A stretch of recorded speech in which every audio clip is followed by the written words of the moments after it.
Colóquio Internacional Schopenhauer. A gente vai começar com uma apresentação, só um segundinho. Uma apresentação do professor Dr. William Mattioli. William é professor na Universidade Federal do Rio de Janeiro. Ele é doutor pela Universidade Federal de Minas Gerais e atualmente faz pós-doutorado na Universidade do Espírito Santo. Ele vai nos brindar com uma conferência sobre alguns sentidos de consciência em Schopenhauer e suas relações com o possível inconsciente psíquico. Então, muito obrigado, William. A palavra é sua.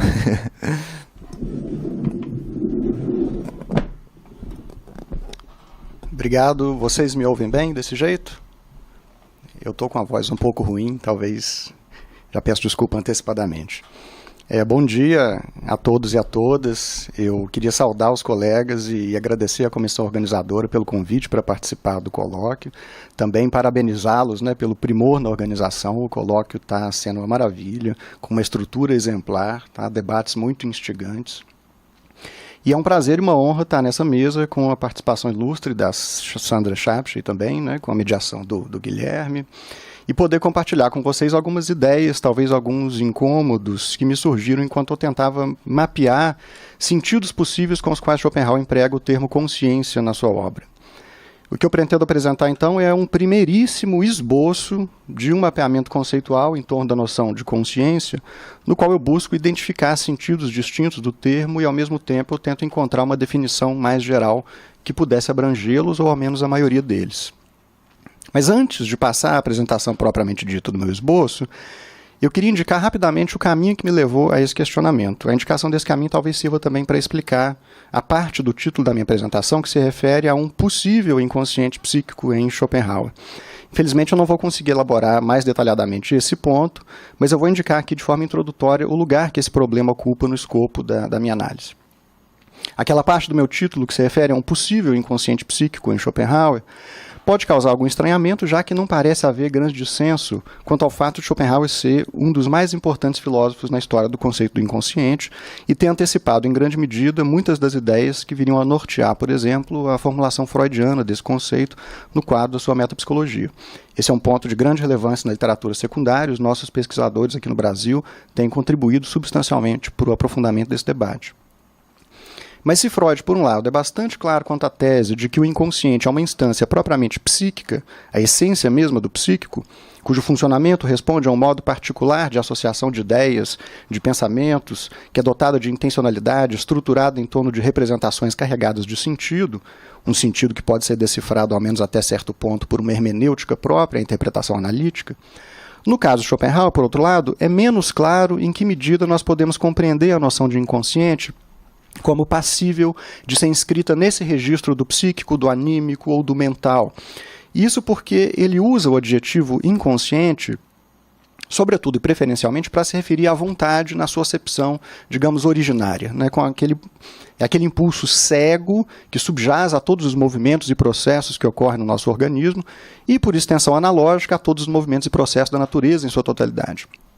Além desse uso metafisicamente marcado, a gente tem também, com alguma frequência, o emprego do adjetivo inconsciente para caracterizar a própria dinâmica fisiológica que corresponde às funções igualmente cegas da vida vegetativa das plantas e dos animais, produtos da vontade encarnada no organismo na forma da força vital.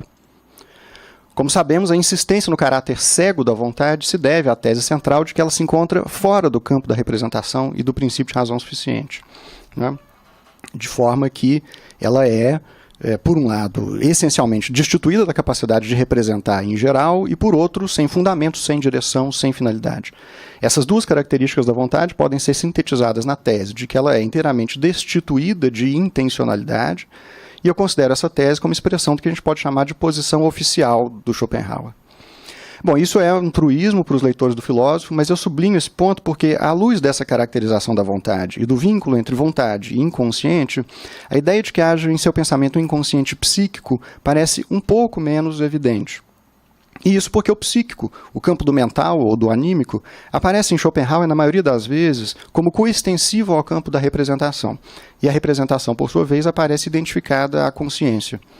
Essa correlação entre intelecto, cognição, representação e consciência faz com que sua teoria da mente e suas teses sobre a relação entre mente e consciência pareçam ressoar um modelo reminiscente daquele de Locke, por exemplo, no qual, concordando nesse ponto com Descartes, Locke defende que ter representações é equivalente a estar consciente de representações. Ou seja, se nós entendemos por representação todo e qualquer conteúdo mental, isso significa que todo conteúdo mental seria, por definição, consciente. Tendo isso em vista, como se posicionar diante dos textos em que Schopenhauer afirma a existência de pensamentos inconscientes e mecanismos cognitivos inconscientes em ação na nossa vida psíquica em geral e, em particular, na determinação do caminho percorrido pelas nossas associações de ideias e na construção da narrativa da nossa própria história? Essas afirmações são compatíveis com a sua teoria geral da consciência? Em suma, como lidar com o problema da realidade psíquica do inconsciente em Schopenhauer? Será que nós devemos limitar o inconsciente, no seu sentido próprio, apenas à realidade metafísica da vontade e, derivativamente, aos processos da natureza que se dão fora da esfera da cognição, dentre eles as funções orgânicas da vida animal? Bom, essas são perguntas um pouco retóricas, cuja resposta deverá ser não. Mas foi a partir desse conjunto de problemas que eu dei início a uma tentativa, ainda muitíssimo incipiente, de rastreamento dos sentidos da noção de consciência em Schopenhauer, a fim de averiguar se, no uso que ele faz dessa noção, restaria espaço para desvincular conceitualmente o psíquico do consciente. Boa parte das referências que eu pude levantar até agora indicam que essa correlação não é exatamente uma regra, mas é uma constante que se mantém de forma mais ou menos consistente ao longo dos textos, com algumas exceções importantes. Obviamente, o meu levantamento está muitíssimo longe de ser exaustivo, há mais de 2.500 ocorrências do termo Bewusstsein espalhadas pela obra do Schopenhauer. E o que eu pude fazer foi uma coleta muito seletiva de algumas das passagens que eu encontrei e considerei mais significativas para o tema que eu estou abordando, né? E a partir delas eu tentei esboçar um mapeamento dos principais sentidos em que o termo aparece, tendo como principal fonte de referência o mundo como vontade de representação, a dissertação sobre a quadrúplice raiz, mas lançando mão também eventualmente de alguns outros textos. O que eu apresento agora, então, é um resultado ainda muitíssimo provisório desse primeiro esboço de mapeamento, e eu deixo claro também que eu estou me restringindo à noção de consciência cognitiva, né, Bewusstsein em sentido cognitivo. Eu deixo de lado inteiramente a noção de consciência moral, como Gewissen ou moralisches Bewusstsein, que o Eli apresentou ontem com extraordinária competência. Ainda que haja alguns pontos de interseção, talvez. Eu inicio, então, com uma passagem do primeiro tomo do Mundo como Vontade de Representação, que eu considero uma das mais importantes, na qual Schopenhauer ensaia uma definição geral de consciência. Ela vai ser minha passagem focal, a partir da qual, e em referência à qual, eu vou tentar desenvolver o restante da minha apresentação. A passagem é a seguinte, ela está citada aí no slide. Atribuímos aos animais consciência, conceito este que, embora seja derivado de saber, coincide com o de representação em geral, não importa o seu tipo. O trecho está citado na tradução do Jair, e eu faço apenas uma pequena observação, né? O termo representação, no original alemão dessa passagem, é o verbo substantivado, né? Das Vorstellen. De modo que nós poderíamos, talvez, traduzir mais ao pé da letra também como o conceito de consciência coincide com o do representar em geral.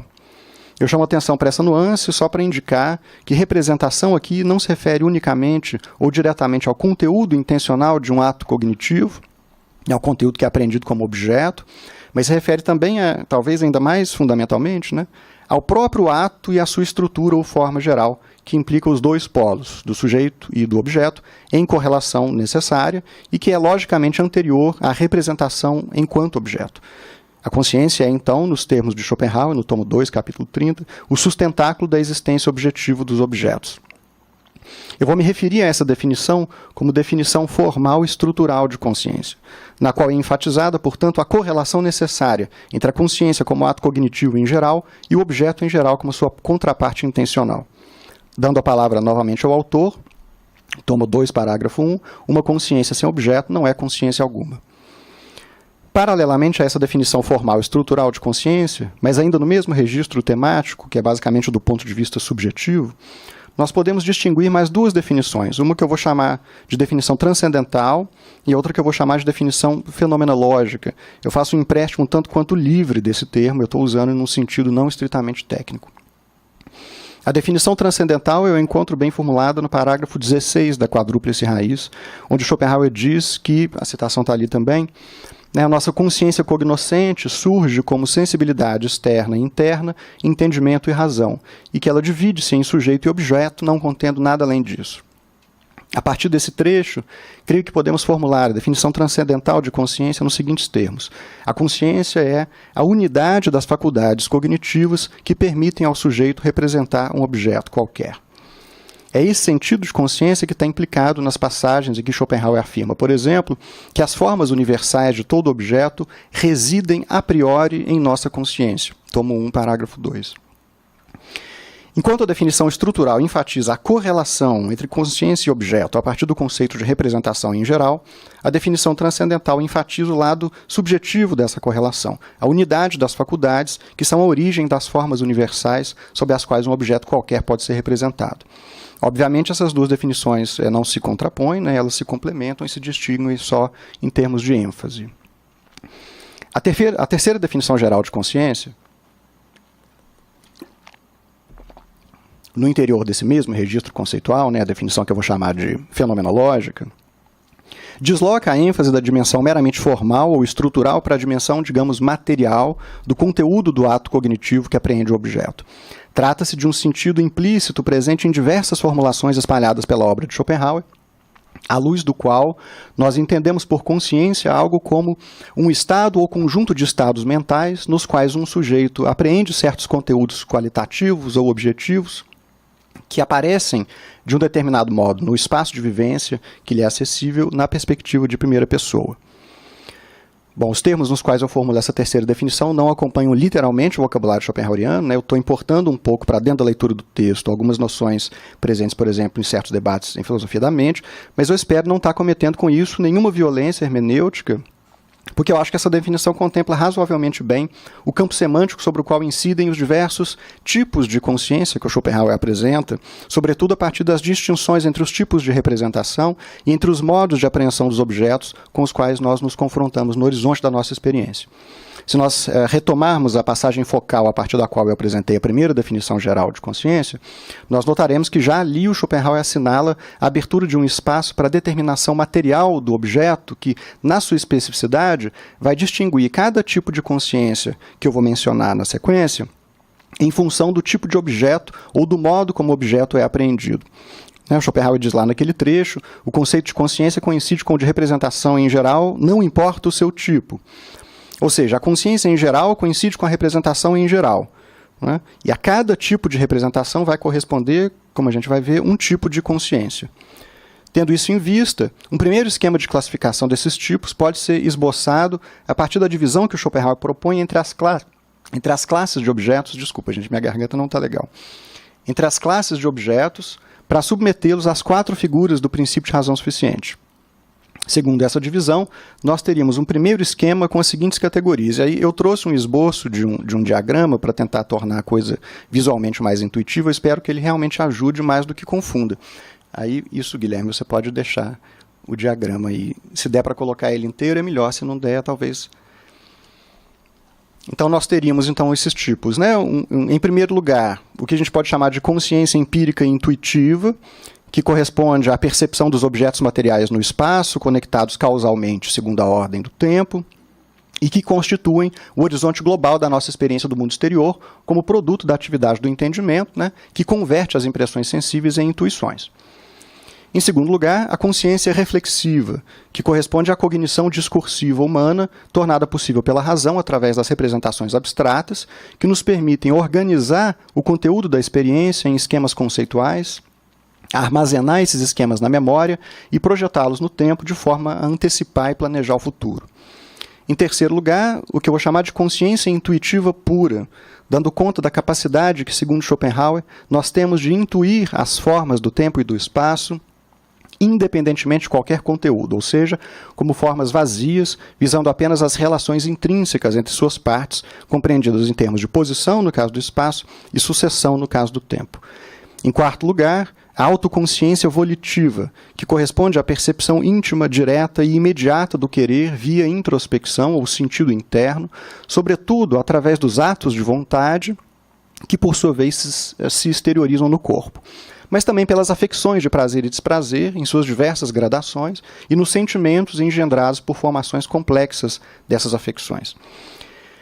Esse seria um primeiro esquema relativamente simples, no qual cada um dos 4 tipos de consciência corresponde, por um lado, a uma classe de representações que especifica o conceito de representação em geral, né, de modo que o ato cognitivo, que delimita o horizonte de visibilidade do campo da experiência, se deixa determinar a partir da especificidade do objeto que é por ele apreendido.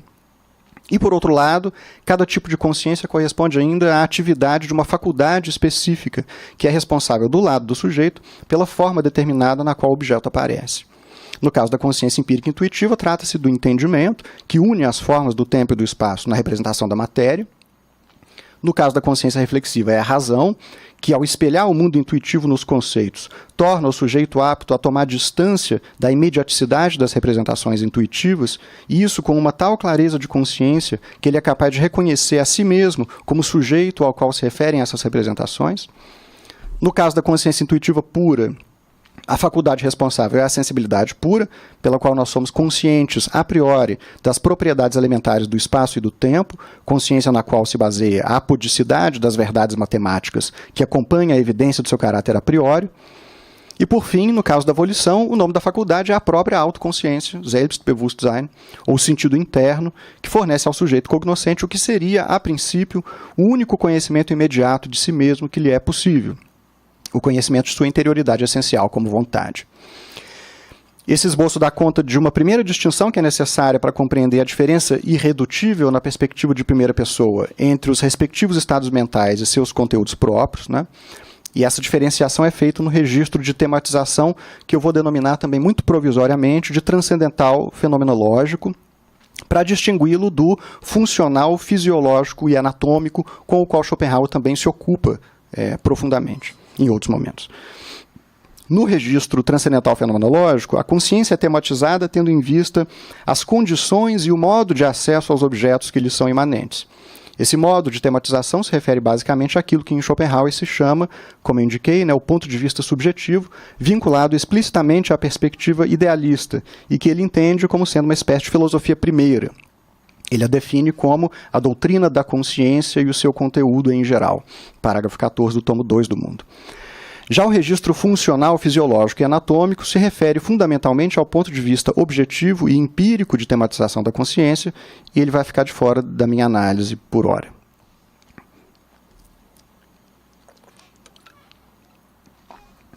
Bom, o esquema presente nesse primeiro esboço pode ser lido à luz de uma divisão geral que Schopenhauer propõe em vários momentos para definir a consciência tendo em vista seus dois lados ou seus dois aspectos. Trata-se da divisão da consciência em consciência de si e consciência de outras coisas. A consciência de outras coisas se define pelo seu direcionamento ao mundo exterior, ao mundo dos objetos que nos são dados na intuição, e, portanto, que aparecem como coisas situadas fora do sujeito. Nesse sentido, ela recobriria basicamente o que eu chamei de consciência empírica intuitiva nesse primeiro esboço. Já a consciência de si tem uma estrutura mais complexa. Na maioria das vezes em que Schopenhauer emprega essa expressão, ele tem em vista aquele âmbito da experiência delimitado pela quarta classe de objeto, o sujeito do querer. É conhecido a sua afirmação de que, através da percepção interna, apenas um objeto nos é dado, a vontade, e que ela nos é dada aí de forma imediata. É com base nessa percepção interna da vontade que ele buscará fundamentar sua metafísica, através da tese de que, nesse espaço íntimo de vivência, a coisa em si nos aparece imediatamente. Nós sabemos, porém, pela própria letra schopenhaueriana, que a vontade nunca aparece ao sentido interno em sua unidade originária, como substância ou como substrato permanente do corpo, mas sempre apenas como afecções e, principalmente, como atos particulares, individualizados em função do objeto ao qual se direcionam, segundo a lei de motivação, e dos momentos do tempo que eles ocupam na sucessão dos estados da vida interior. Submetida à forma geral da consciência, que supõe a separação e a correlação necessária entre sujeito e objeto, além da forma do tempo e da pluralidade dos atos, a suposta imediaticidade com a qual a vontade aparece na autoconsciência é substancialmente relativizada. Por sua vez, cada um daqueles atos de vontade se exterioriza como movimento corporal, entrando assim, ao mesmo tempo, na consciência de outras coisas, já que o corpo, apesar de ser objeto imediato do sujeito, é também um objeto, entre outros objetos, no horizonte de visibilidade da consciência empírica intuitiva. Tudo isso deve nos levar a tomar com cautela a afirmação de que a autoconsciência tem apenas um objeto, a vontade. Eu creio que nós podemos dizer que ela também possui vários objetos, a saber, as volições ou atos de vontade, individualizados, como eu mencionei, em função da finalidade que orienta o seu direcionamento à ação no mundo exterior, mas também em função da qualidade específica que define a valência afetiva de cada um desses atos, ou seja, sua ligação com os sentimentos de prazer e desprazer e da janela temporal que eles ocupam na sucessão dos estados da vida anímica. Essa pluralidade, esse imbricamento entre vivência interna e percepção externa na autoconsciência, por si sós, já tornam essa modalidade de consciência muito mais complexa do que a consciência de outras coisas. Contudo, há ainda um outro complicador na noção de autoconsciência. Apesar da dissertação sobre a quadrúplice raiz não se debruçar detidamente sobre esse tema, a gente pode afirmar, a partir da leitura de algumas passagens do mundo como vontade de representação, ou sobre a vontade na natureza, por exemplo, que o termo autoconsciência pode se referir não apenas à percepção interna da vontade, que nós, aliás, compartilhamos com os animais, mas também, ainda que num número menor de ocorrências textuais, ao estado cognitivo no qual o sujeito cognoscente se volta sobre si mesmo reflexivamente, de modo a apreender sua própria atividade cognitiva e representacional como um objeto passível de ser tematizado por si mesmo. É esse voltar-se reflexivamente sobre si que abre para o sujeito o horizonte da reflexão filosófica, do qual emerge o sentido do idealismo transcendental.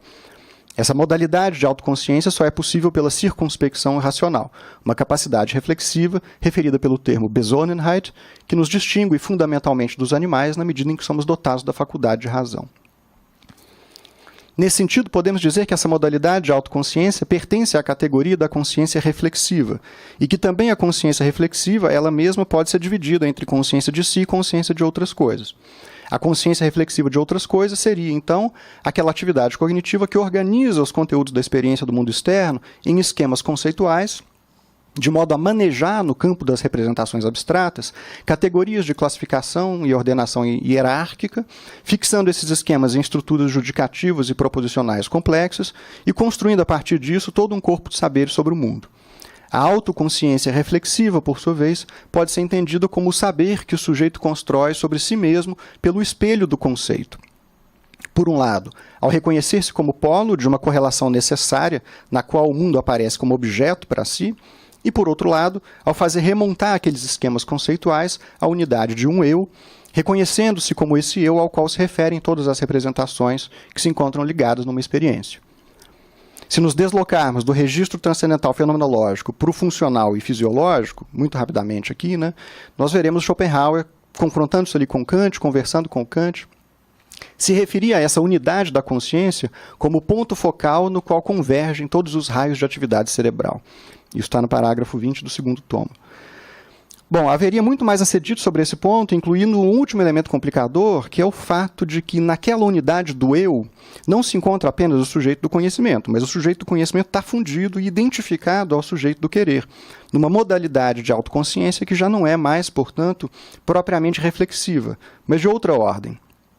Nós poderíamos chamar essa modalidade mais complexa de autoconsciência egóica e diferenciá-la da autoconsciência reflexiva pelo fato de que nela o que é visado não é o sujeito cognoscente como polo da correlação na qual o mundo aparece como objeto, mas a unidade e a identidade inexplicável entre aquele que conhece e aquele que, identificando-se com o coração do mundo, dá ao sujeito a possibilidade de um conhecimento metafísico.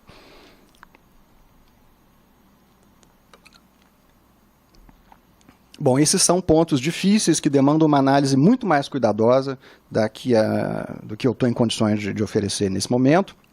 Mas o que eu quero assinalar por hora é que aquele primeiro esboço, que contempla basicamente 4 tipos de consciência num esquema relativamente simples, é ainda incompleto e não dá conta devidamente da amplitude do termo ou dos tipos de consciência presentes no texto de Schopenhauer. Além das subdivisões e da reorganização das categorias que eu acabei de indicar, creio que há pelo menos... Eu não tenho absolutamente nenhuma pretensão de ser exaustivo, mas eu creio que há pelo menos mais 3 tipos distintos e algumas outras subdivisões relevantes para os tipos já presentes no primeiro esboço. Eu menciono, então, rapidamente para concluir, os tipos de consciência que, segundo penso, poderiam ser ainda incluídos num esquema mais detalhado desse mapeamento. E eu trouxe um segundo diagrama, o Guilherme já colocou, muito mais confuso que o primeiro, infelizmente, para tentar ilustrar esse esquema. O primeiro novo tipo desse segundo esquema é um tipo peculiar de consciência que, apesar de ser pressuposto como esfera cognitiva elementar, a partir da qual o entendimento realiza sua função, não se enquadra em nenhuma das categorias delimitadas a partir daquelas 4 classes de objetos. Trata-se da percepção imediata das sensações, Empfindungen, como impressões qualitativas primárias, ainda não referidas a objetos segundo o princípio de causalidade. Essa percepção primária das qualidades sensíveis da experiência surge como consciência imediata das alterações do organismo apreendidas pela sensibilidade animal. Nesse sentido, eu denomino esse tipo de consciência fenomenal pré-objetiva, pois, apesar de fornecer os dados e o material que será convertido na intuição de um objeto, essa percepção imediata não é ainda objetiva, mas permanece inteiramente subjetiva. Nos termos de Schopenhauer, né, limitado ao domínio subcutâneo, na quadrúplice raiz, parágrafo 21. Ainda assim, trata-se de uma modalidade de consciência que é caracterizada metaforicamente como, cito Schopenhauer, uma consciência abafada e vegetal das mudanças do objeto imediato, parágrafo 4 do tomo 1. A compreensão do corpo como objeto imediato, ou seja, como ponto de partida da intuição empírica, médium das sensações, está, portanto, diretamente vinculada a essa consciência fenomenal pré-objetiva. O penúltimo tipo de consciência que eu gostaria de mencionar é a consciência estética. Ela se refere ao estado no qual o sujeito apreende intuitivamente e de forma pura as ideias, impulsionado pela contemplação do belo e do sublime, de modo a transcender a percepção empírica do objeto individual, submetido ao princípio de razão e aos interesses da vontade, e espelhar de modo inteiramente objetivo o arquétipo universal do ente. Essa consciência tem 2 lados ou 2 componentes. O lado objetivo se refere à apreensão da ideia enquanto conteúdo do ato cognitivo, ao passo que o lado subjetivo se refere à consciência que o sujeito tem de si mesmo nesse estado, ao reconhecer-se como puro sujeito do conhecimento destituído de vontade. Aliás, eu acho que esse é um dos raros momentos em que o Schopenhauer parece vislumbrar a possibilidade de uma apreensão direta e imediata do puro sujeito do conhecimento por si mesmo.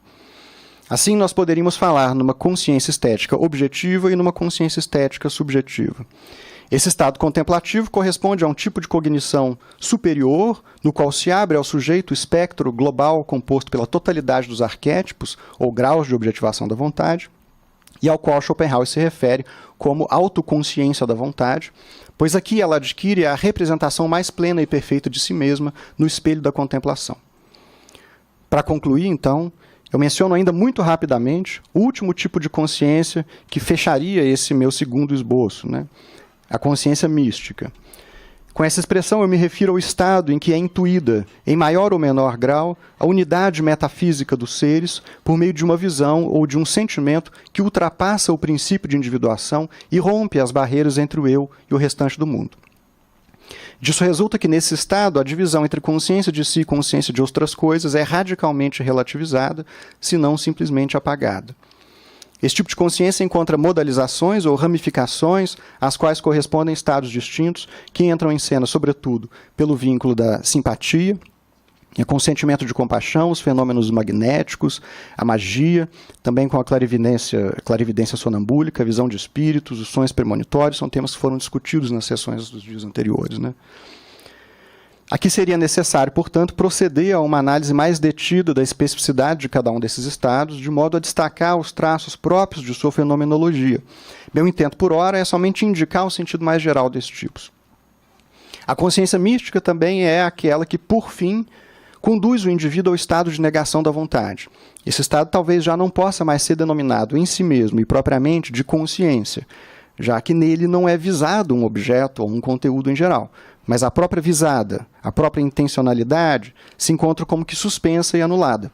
Trata-se de um estado de esvaziamento, no limite, uma espécie de vácuo intencional, cuja fenomenologia nenhuma semântica pode alcançar.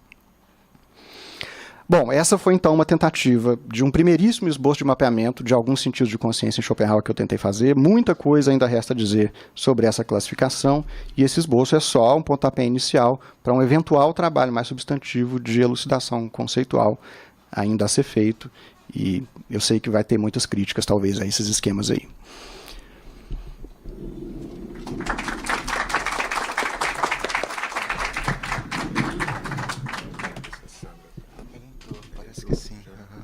Bom, muito... apareceu aqui e eu autorizei. Eu acho que sim. Vamos ver. Vamos dar uma olhada aqui. Se puder me ajudar até, porque... muitíssimo obrigado, William.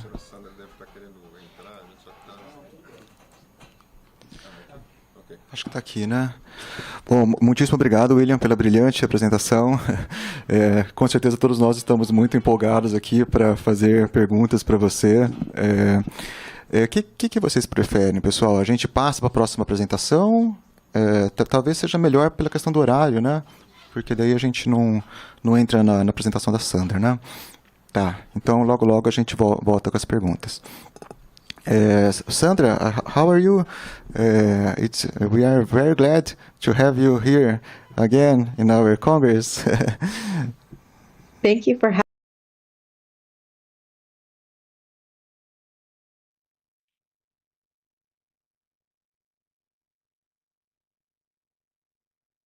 your beautiful presentation. I will present you to the public, then I give you voice, okay? Okay. Sandra, vou apresentar para vocês a Sandra, tá? Ela é professora de filosofia no Hunter College and the Kennedy Graduate Center of the City University of New York. As suas áreas de pesquisa são, sobretudo, estética e ética no século XIX, com foco em Schopenhauer e Kant, e também environment aesthetics, seria estética. Você conseguiria me ajudar na tradução? Environment aesthetics. Isso, obrigado. Estética ambiental e também teoria sobre o sublime. Ela, junto com Lev Tenen, ela editou uma edição especial do Journal of Aesthetics and Art Criticism, chamado The Good, The Beautiful and The Green. E ela também está trabalhando no guia de Oxford para uma espécie de manual, né, de Oxford para o mundo como vontade de representação de Schopenhauer, tá? We can now hear your presentation, Sandra. If you could be so lovely to teach us about your research, we would be very grateful. Great. Well, thank you so much for that lovely introduction. And I also want to apologize for my non-existent Portuguese. So I wish, so I'll have to stay in English. And thank you so much to the organizers, Professor Cacciola, Professor Jaucoa, Professor Soliva Soria, Professor Bandau, Professor Caldera Ramos, and Professor Correa da Silva. And I also want to say hi to Mateus Freitas, I see also on Zoom, who was with us in New York City last year, and it was lovely to have you stay with us. Oh, I think I see Matthias Kostler in the audience. Yeah, that's great. Great. So great to see you. Hi, Matthias. Wonderful to see you all. So, and please do tell me if I'm going on too long, because I'm going to have to just sort of minimize my Zoom to have a look at my text, which I think is also being projected. So, and I will try to read with gusto. Okay, so my talk is titled Schopenhauer and Atheism, a Dubious Pairing. And I don't know if you all have had this experience, but I think in the first anthology of existentialism of the atheist variety that I read as an undergraduate student, I found Schopenhauer was listed as one of the forerunners of this 20th century view of existentialism of the atheist variety. And although Schopenhauer never declared with Nietzsche that God is dead. Oh, please, yes. Oh, it's up to you if it helps. If it helps for understanding, feel free to put the text up on the. Better. Can you share the text with us? Do you know how to share it in Zoom? we could try to do this here.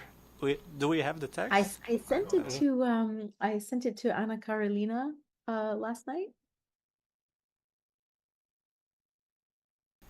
Okay, we are checking to download the file here so we can share. Okay. Just 1 second, Sandra, sorry. No problem. Mas aí No tem que problem. puxar no dele, né, para ele poder compartilhar. Será que é necessário mesmo, gente? A gente escuta. Não, tem o pessoal fora. Tá.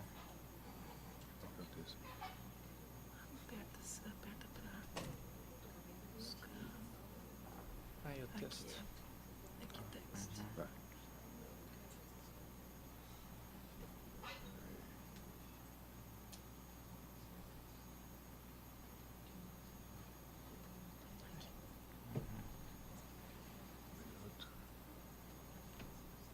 O meu já está aberto.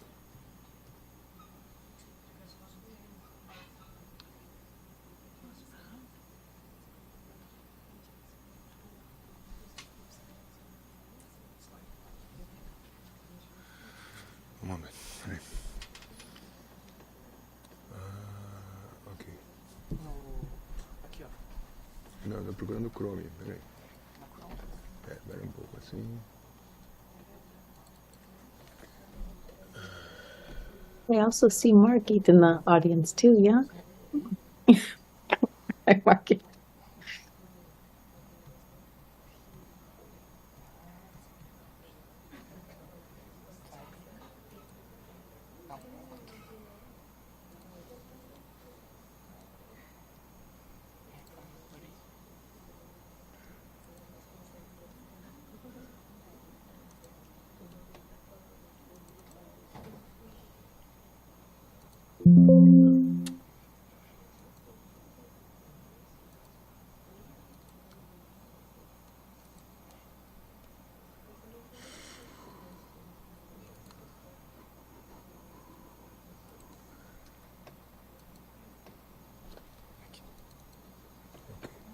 Talvez aqui a gente possa fazer o seguinte.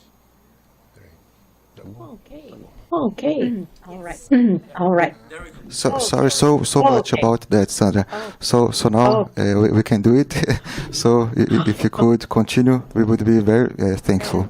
Fantastic. Thank you so much. All right. So I'll just start. So just not to lose the thread. So the paper is titled Schopenhauer and Atheism, a Dubious Pairing. And in anthologies of existentialism of the atheist variety, it's not uncommon to find Schopenhauer identified as one of the forerunners of this 20th century view. Although Schopenhauer never declared with Nietzsche that God is dead, it's nonetheless quite common to understand his metaphysics of will as strongly implying atheism.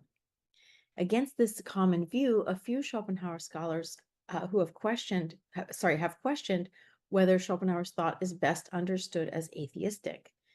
Gerard Mannion, for instance, writes that especially Schopenhauer's ethical soteriological thought, quote, cannot be adequately nor even accurately explained through the interpretive lens of atheism. In this paper, I aim to support Mannion's view with a particular focus on Schopenhauer's ethics of compassion. In a somewhat roundabout way, I aim to show that there is a pantheistic, not atheistic core to Schopenhauer's ethical thought. So my strategy here is to look at the different circumstances in which, for Schopenhauer, human beings may gain an intuitive understanding of the essence that is expressed as his own appearance, the will to life, and to scrutinize the various emotional reactions that Schopenhauer describes a sensible person, that is like not a sociopath, so, as having in response to gaining this insight, that is a metaphysical insight into our own essence, an essence that is shared with all living beings. So the basic strategy of the paper is first to analyze these various circumstances of affectively laden metaphysical insight in Schopenhauer's thought, in order to try to convince you that there is a fundamental duality in that thought, So first, on the one hand, Schopenhauer espouses the view that the will to life, our shared essence, is valueless. And since it leads to so much unredeemed and purposeless suffering, the best thing we can do is to resign ourselves from life. And this is, of course, the pessimistic resignationist ideal in his thought. But on the other hand, Schopenhauer espouses the view that while the will to life, our shared essence, involves much suffering, nonetheless, that essence is valuable. And this is maybe the crazy part of this paper, and even divine. This is what I'm calling the pantheistic, not pessimistic ideal in his thought, which is the ideal of his ethics of compassion. So I take this paper actually to sort of be building on the argument I have in my book on Schopenhauer's ethics of compassion, and it's an attempt to kind of put together the line of reasoning I have in that book with Schopenhauer's metaphysics ultimately. So I shall aim to show that the compassionate ideal and the pantheistic insight at the heart of it is not inferior epistemically to the resignationist ideal, as many illustrious scholars such as Chris Janaway have held. Okay, so I'm going to talk about the different ways in which the will to life shows up in Schopenhauer's thought and the different emotional reactions that he discusses as being sort of appropriate to that insight into the essence of the will to life. So first, via scientific study of the biological world. So Schopenhauer thinks if one studies the biological world carefully, one can get a glimpse of the will to life from the outside or third personally that is more than a bit horrifying and nauseating. So for instance, Schopenhauer recounts the following field experience from naturalist F.W. Junghun. And he writes, in Java, he saw, that's Junghun, saw an immense field completely covered with skeletons, which he took to be a battlefield. But these were only skeletons of tortoises, which follow this path from the ocean to lay their eggs and then are attacked by wild dogs, which work together to lay them on their backs so that they can tear off the bottom breastplate. The small, okay, so it's also, then he writes, but a tiger will frequently fall on the dogs. And here's the important part for my argument. He writes, the whole misery has repeated itself thousands upon thousands of times, year in, year out. This is what these tortoises are born to do. And then he offers this color commentary on the grim cycle. He writes, what have they done wrong to deserve this torture? What is the point of this whole scene of abomination? The only answer is, this is how the will to life objectifies itself. Look upon it well and grasp in all its objectifications that you will come to understand your essence and the world. So understanding this proto-Darwinian cycle of reproduction and predation that is endemic to the will to life provokes in Schopenhauer a sense of the sickening unfairness of it all. So he writes, what have they done to deserve this torture? And it provokes a sense of its horrific absurdity. What is the point of this whole scene of abomination?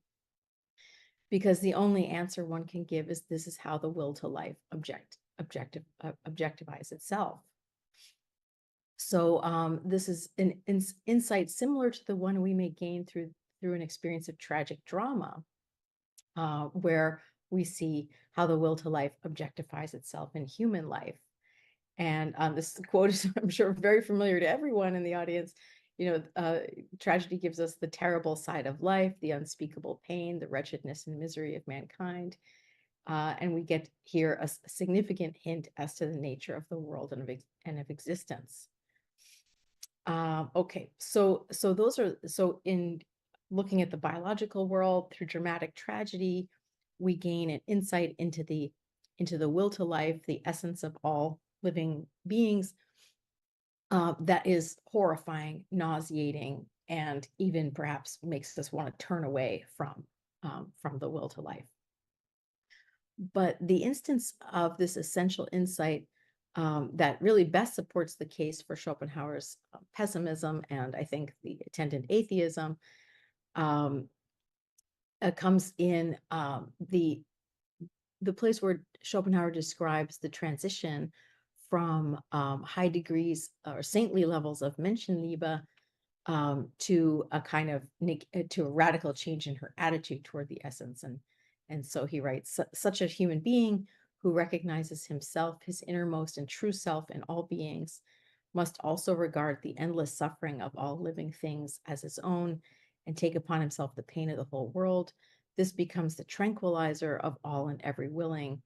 The will begins turning away from life, etc., etc. Okay. So,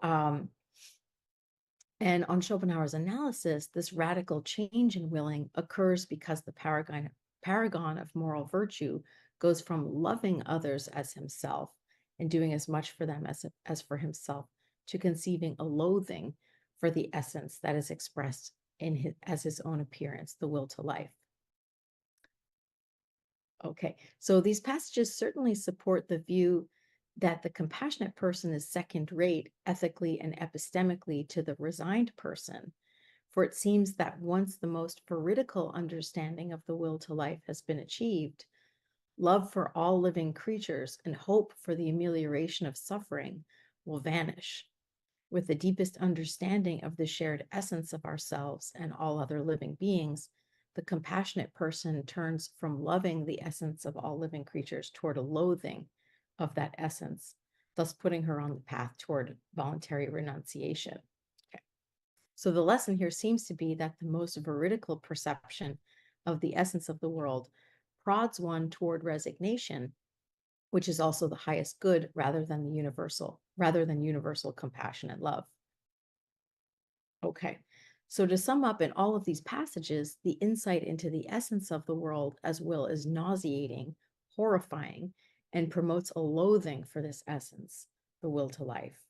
And these affective responses seem quite apt insofar as this essence is responsible for the tremendous suffering of human beings and non-human animals that is built into its very structure. Okay. So that supports all of those, the classic pessimistic theses, which I think with this audience, I don't need to read again. Okay. All right.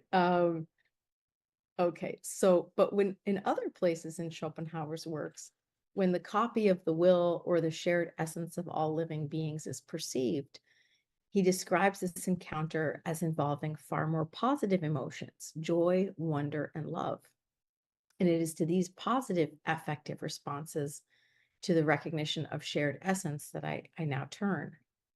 So first one, the experience of music. So obviously for Schopenhauer, aesthetic experience is a major vehicle for intuitive insight into the ideas, but one art form stands out as offering a whole other order of metaphysical insight, and that is, of course, music of the right sort, which he writes is not an imitation or repetition of some idea of the essence of the world, but rather offers us the copy of an original that cannot itself ever be presented. It is a copy of the will itself. Okay, and by expressing universal emotions shorn of motive and context, Schopenhauer holds being given voice. So given how Schopenhauer has described the aforementioned insights into the deepest recesses of our being, from observing the biological struggle for existence, remember the turtles of Java, from dramatic tragedy, and from the transition from universal compassion to resignation, it stands to reason that when one glimpses a copy of the will itself in music, that this insight should be pretty darned horrifying. After all, if the will is the metaphysical substratum responsible for the tremendous senseless suffering that plagues all living beings, wouldn't the most direct perception of it afforded by music be precisely the most horrifying, the most nauseating, the most resignation, abstract, and disinterested presentation of the will in music that makes all the difference? After all, the emotions one resonates with in music are shorn of context and motive. And this distinguishes the metaphysical insight in music from that in other cases where the context and motives, even if fictional, as in dramatic tragedy, are abundantly clear.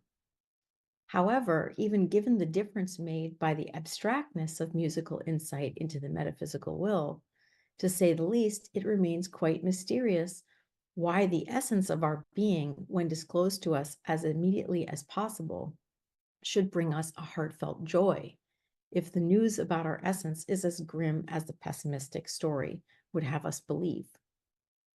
In Schopenhauer's pessimistic passages, it's precisely the nature of the will and the will to life that makes this the worst of all possible worlds, such that it would be better never to have been. So if our essence is valueless, futile, and responsible for lives of unredeemed suffering, why on earth would being in immediate cognitive intuitive touch with this will be so joyful rather than nauseating?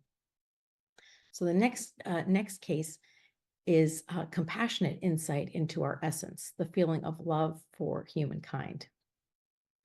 So another place where one finds a positive emotional response to metaphysical insight into shared essence is the experience of compassion. As is well known to this audience, compassion for Schopenhauer involves an intuitive metaphysical insight, which consists in, quote, one individual's immediately recognizing himself, his own true essence in the other. So perception of shared eternal essence is at the heart of compassion, and to compassionate eyes, this shared essence, quote, shines out with unfathomable significance from all living beings that see the light of the sun. So the appropriate emotions felt toward beings who have this essence for Schopenhauer are compassion, respect in the virtue of justice, and love in the virtue of Menschenliebe. Of course, this is in stark contrast to the way in which the eternal essence inspired horror, nausea, and loathing on the pessimistic story. So a natural question presents itself: what must this shared essence be like in the experience of compassion in order aptly to inspire loving rather than loathing? It stands to reason that the, quote, real substratum of this whole appearance, our inner essence in itself, must be something positively valuable, something good, in order justifiably to inspire such a response. And in an elliptical fashion, through the detour of mysticism, this is exactly where Schopenhauer's finale to On the Basis of Morality leads us.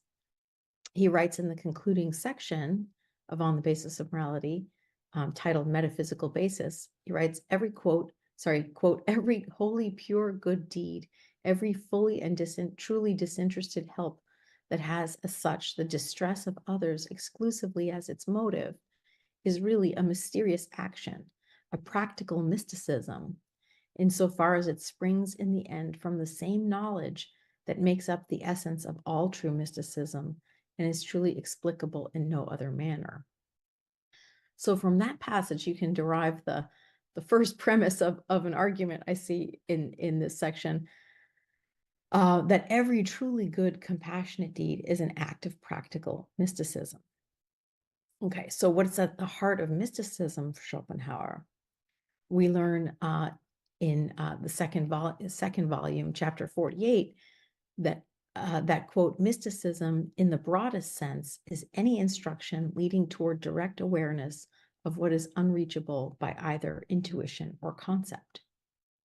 And Schopenhauer admits that when his own philosophy reaches its, and this is a quote, reaches its highest point, it assumes a negative character and thus ends with a negation, but that this, quote, still does not mean that it is absolutely nothing, that it has to be nothing from every perspective and in every possible sense, but only that we are restricted to a wholly negative cognition of it, due very probably to the restrictions of our standpoint.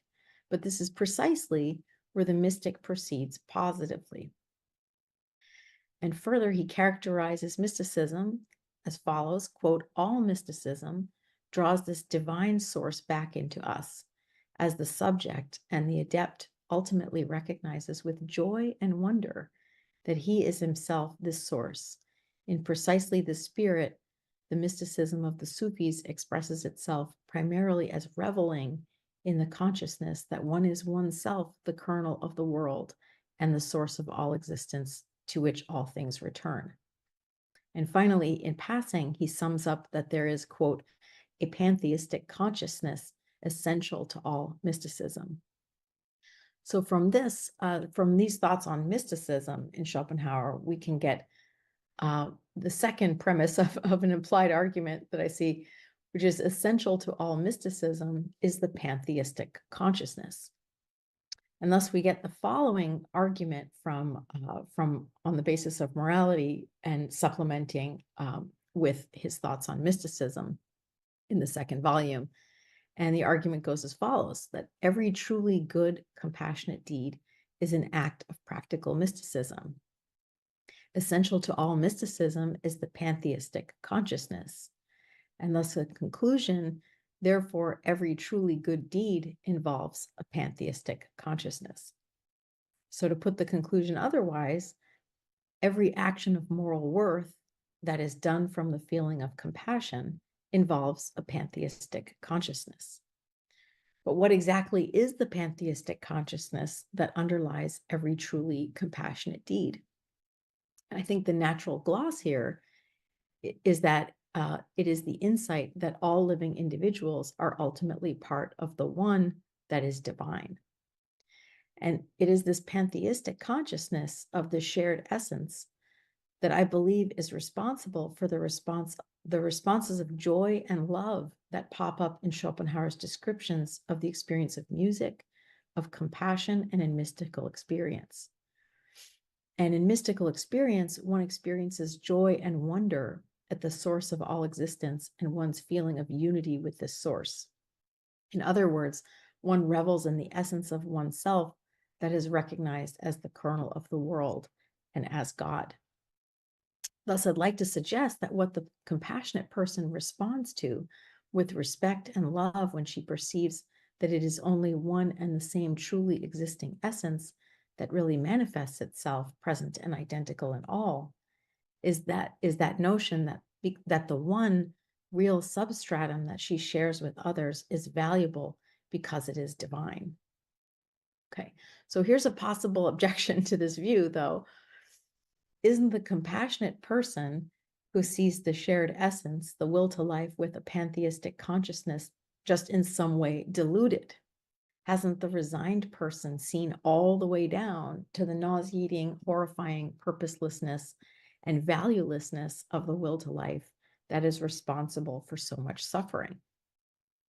So although in the passages I quoted above, where a person achieves the highest degree of universal compassion, goes from loving to loathing the shared essence, the will to life, and achieves resignation, this would certainly suggest this sort of this epistemic hierarchy of the resigned person over the compassionate person.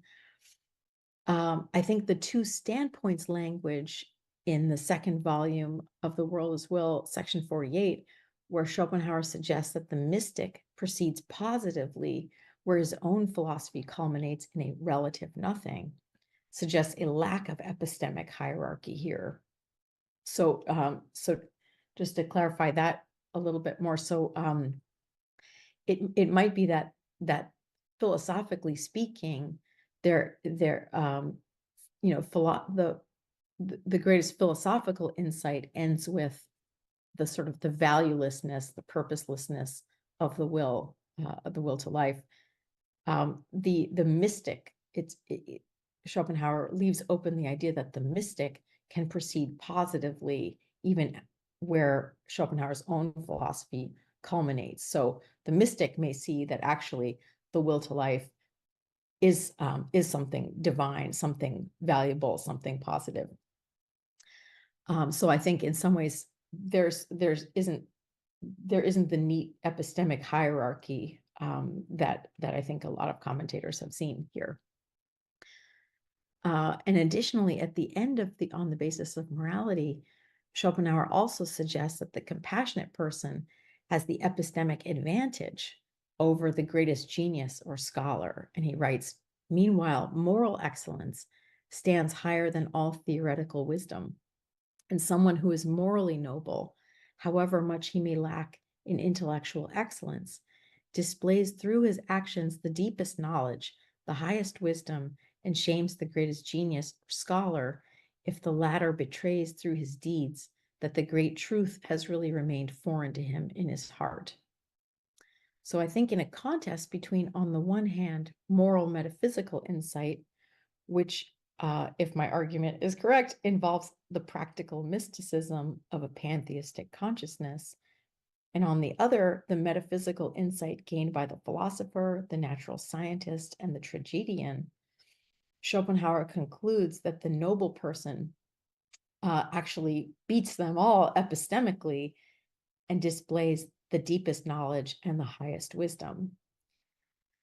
Thus, Schopenhauer's ethics of compassion is really pantheistic, not pessimistic, and also not atheistic.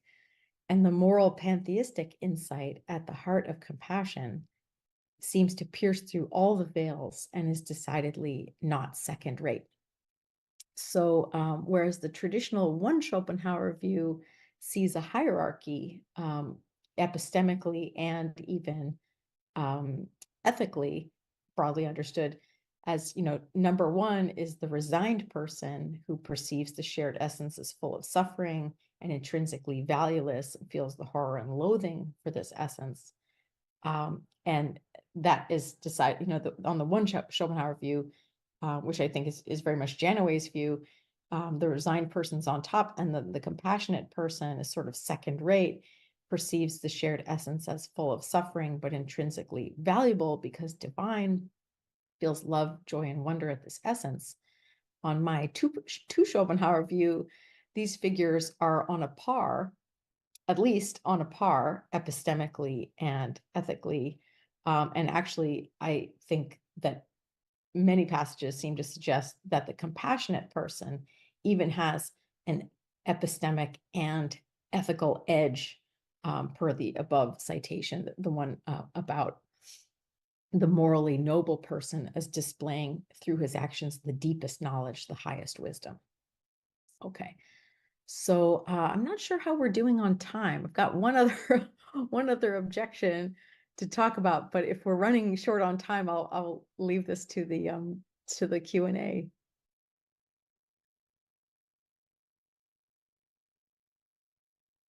Yes, Sandra, we have time. You can continue. Would be very nice.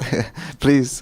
Is it okay? Okay. Is it okay? Okay. Okay. Okay, it's not too long. Okay, it's not too long, I promise. Okay. But So I think this last objection is a pretty potent one too.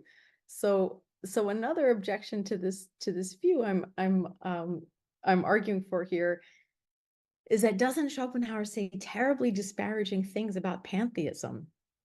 And that's true. He does say terribly disparaging things about pantheism. But I believe that he says those disparaging things of the Spinozistic, optimistic kind of pantheism. So what I want to say here is that the mystical insight at the heart of compassion is pantheistic, but not of Spinoza's variety. And I have one particular passage I think that supports this view, and it's in the final chapter of the second volume of The World as Will, titled Epiphilosophy. Schopenhauer turns to what he calls a few observations concerning my philosophy itself.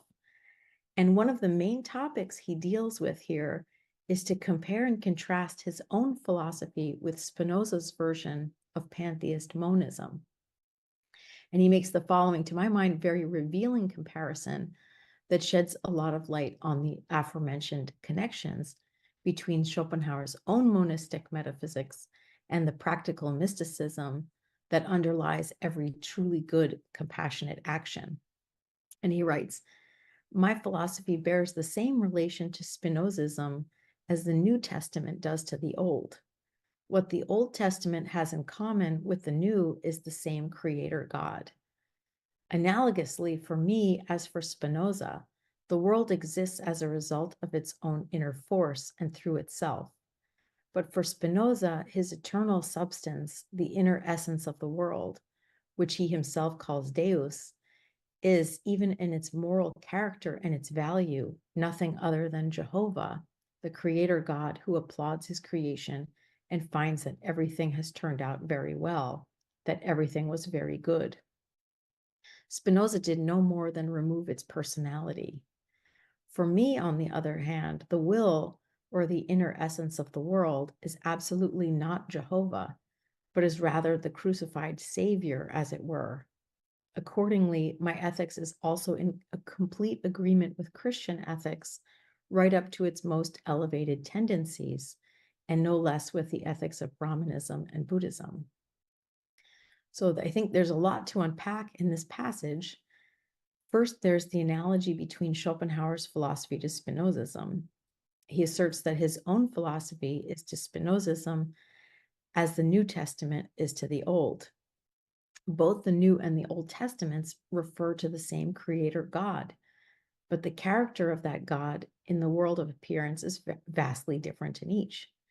Jehovah, the God of the Old Testament, according to Schopenhauer at least, manifests himself as a wrathful taskmaster, but crucial for this comparison is that Jehovah manifests himself in a world that is thoroughly good. By contrast, the New Testament God, who is identified by Paul and others as identical with love, manifests himself as the crucified Savior, a divine, albeit tremendously suffering, compassionate martyr who redeems a terrible and fallen world. So it's important to note here that in offering this characterization of the similarities between Spinozism and his own philosophy, it is not implausible to conclude that Schopenhauer invites us to interpret his will as divine in a manner similar to Spinoza's pantheism, but the key difference between the will as divine as seen through the eyes of the mystic and the compassionate person in Schopenhauer's thought and in Spinoza's Deus sive natura is Schopenhauer's shedding of the implication that identifying the world's essence with the divine makes the world very good in an optimistic fashion. Drawing out the implications of this analogy further, since the one divine inner essence of Spinozism is the all-good perfect substance, the ethical upshot of Spinozism, then, is that we as individuals need only to conform ourselves to this thoroughly good essence. But the ethical implications of Schopenhauer's philosophy are quite different, since the one divine inner essence of Schopenhauer's philosophy is like the crucified Christ. It is not all very good. Although the essence is divine, it manifests in a world that is full of suffering, but which also contains compassion for fellow sufferers, whose lives Christ redeems through his compassionate martyrdom. The upshot for Schopenhauer's ethics then seems to be as follows. The world is a vale of tears, but the morally good person does not just conform himself to the state of affairs. Rather, following the example of Christ, the good person takes up his own cross, feels compassion for all, and thus tries to alleviate as much as possible the sufferings of others. So ultimately, I think this passage, in drawing out these, being understood at least through the practical mystic's eyes, as something that is divine and that is valuable, and nonetheless, the world in which this divine essence is instantiated is nonetheless a kind of terrible world full of suffering that calls for compassionate action. So thank you very much for listening to this long and somewhat elliptical text. Thank you.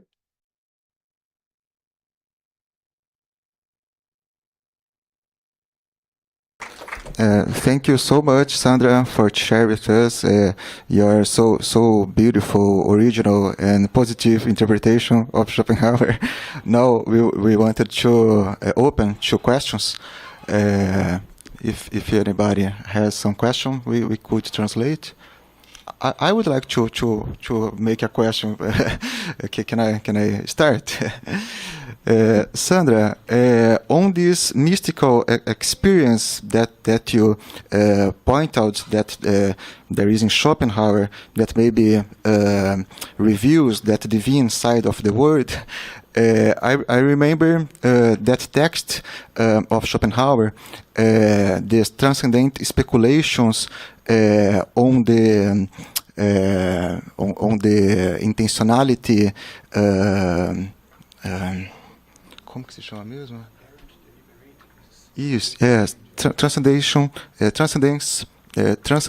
speculations on the apparent intentionality on the fate of the individuals. Sorry. In that text, Schopenhauer says that the life of each human being is like a work of art, seen as a whole, because it has unity, it has coherence, has meaning, and since we discover that that work of art after living it, we see that as a diamond, as a divine providence. And since everybody has his diamond, but there is a unity among us, we can see it as if there was a divine providence among all of us, teaching us the meaning of life and taking care of us. I would like to ask you if you think that this vision can support that interpretation of you, that we have this divine side of the world, and if you think like that, I wanted to ask if you think that this vision is more belongs more to the side of the word of representation or of the will. I don't know if I could be clean.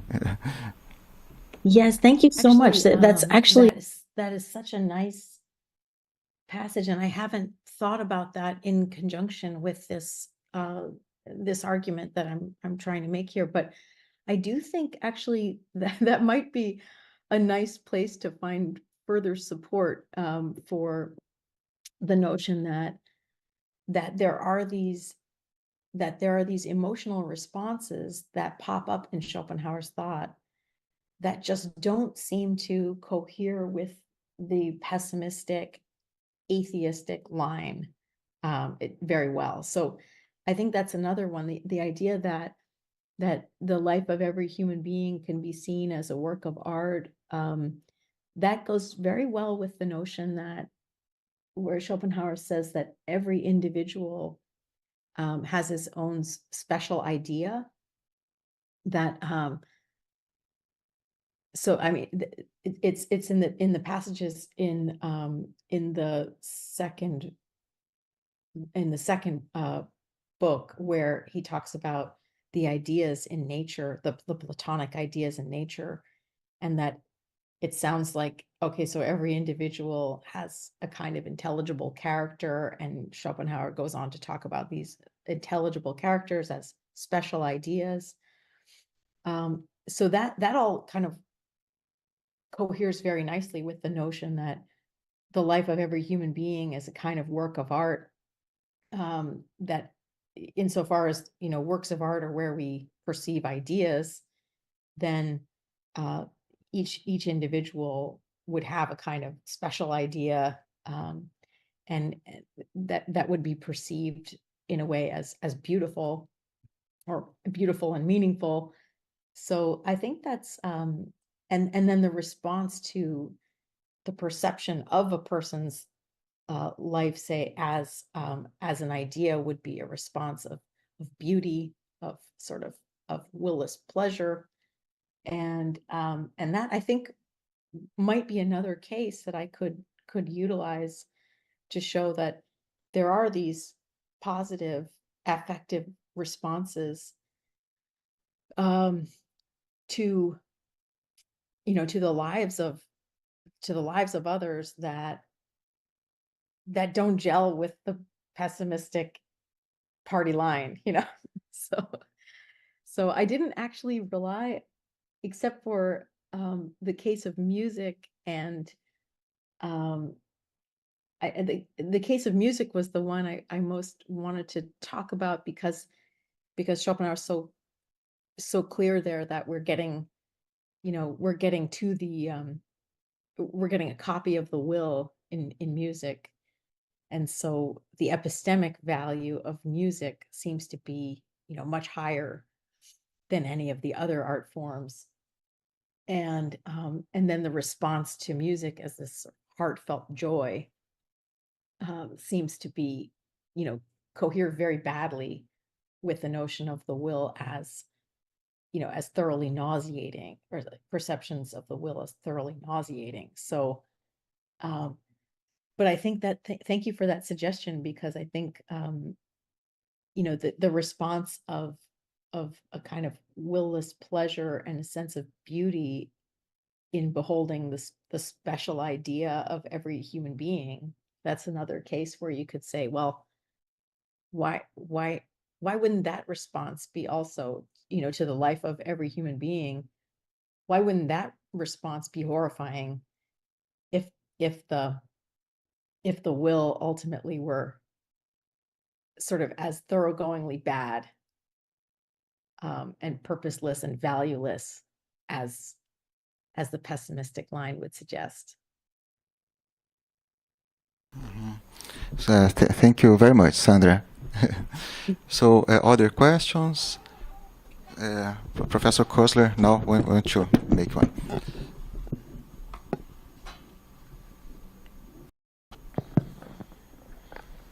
Thank you very much, Sandy, for that interesting paper.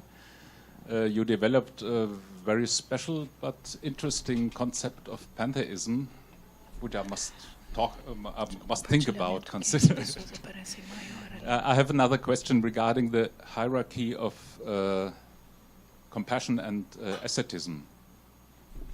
In the first edition of the World as Will and Representation, compassion is treated very shortly and seems to be only a step to the resignation.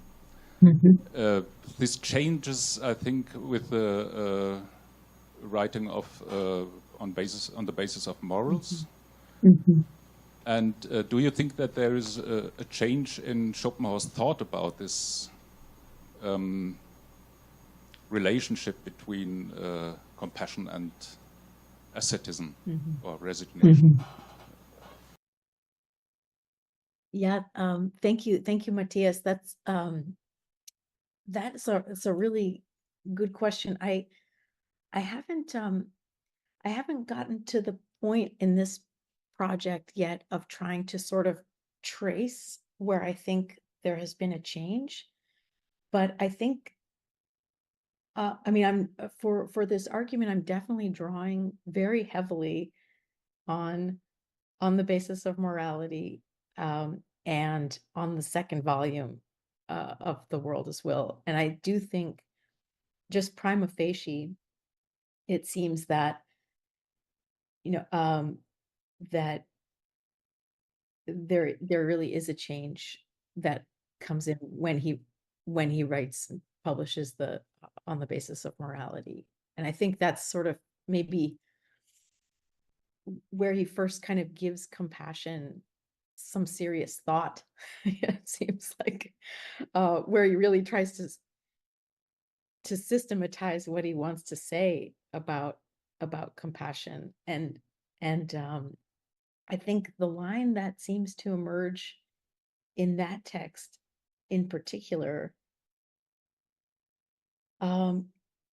is where some of this, what I'm seeing is this sort of pantheistic consciousness and the mysticism really starts to creep in into his thought. But then I think it also then shows up in these sections in the second volume of the main work, where he starts talking about these two standpoints, you know, from the standpoint of philosophy, ends with negation, from the standpoint of mysticism. So, but I mean, I'd be curious to hear from you what you think if there was a change.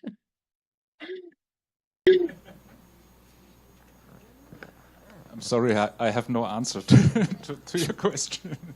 I'm not sure about the. I think there is a change, but I'm not sure how deep it is. I think he didn't think much about the compassion in the early times. He didn't draw the conclusions of his conception, of his systematical conception. But this is only some. Well, Yeah, thanks for the suggestion, because I think that's going to be the next paper I work on. I was trying to see if one could pinpoint some kind of change.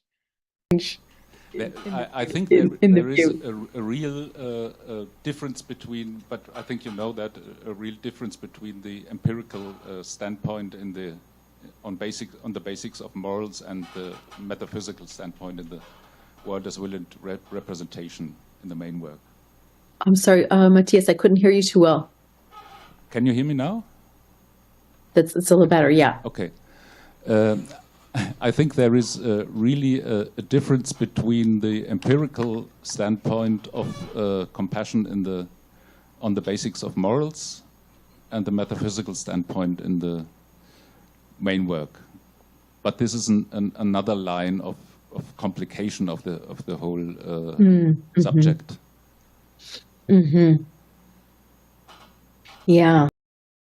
I think maybe to write this next paper that I need to write, I think I better really clearly describe all these different standpoints. But it's true that he does say, throughout most of on the basis of morality, he's taking an empirical standpoint, looking at the sort of the moral facts on the ground. And it's only in the last section, the metaphysical basis, that he seems to then transfer to the other standpoint.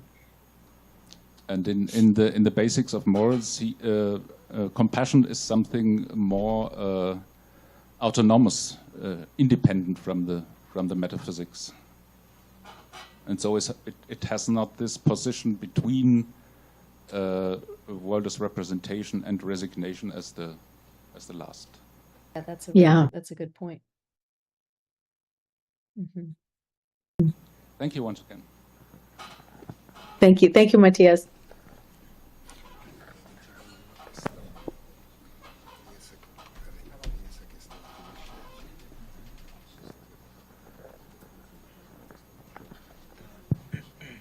William, bom, em primeiro lugar, obrigado pela excelente palestra.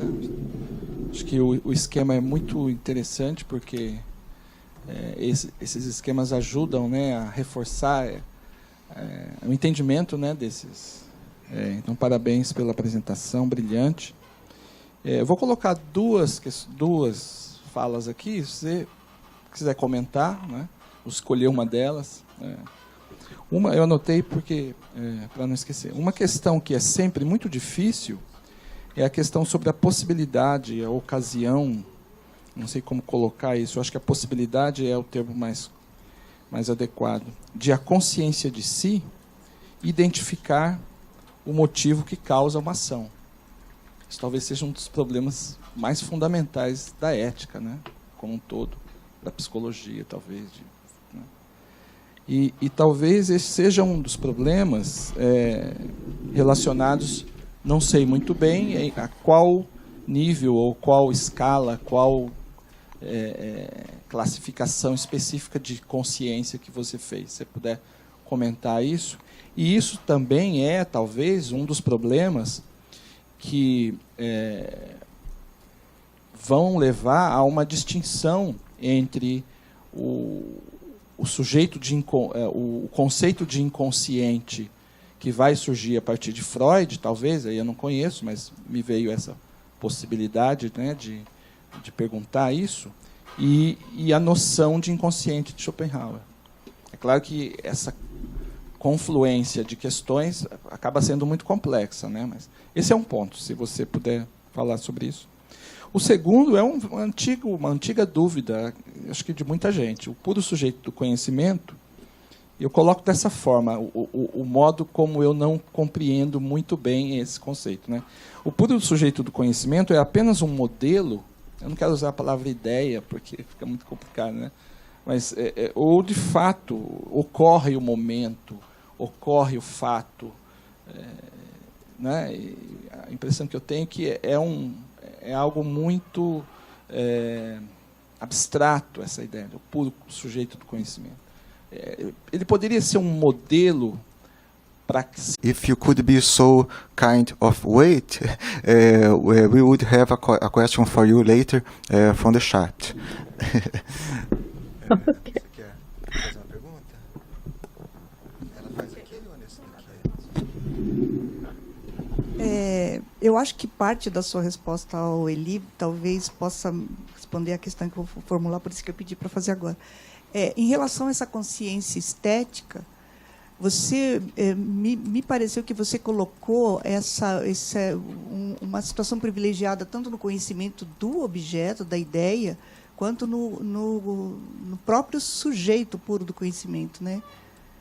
Seria isso? No conhecimento da ideia, haveria uma consciência plena tanto do objeto quanto do próprio sujeito? Porque, assim, até o que eu penso em relação a isso, né, e é isso que eu gostaria que você pudesse falar um pouco melhor, é que haveria um privilégio do polo do objeto. Né? É como se, em alguns textos, o próprio Schopenhauer fala alguma coisa semelhante a isso, que seria preciso anular o sujeito, né, em prol do conhecimento do objeto. É a questão da objetividade, né, adequada da vontade, onde o polo subjetivo é anulado em prol do polo objetivo, do conhecimento do objeto.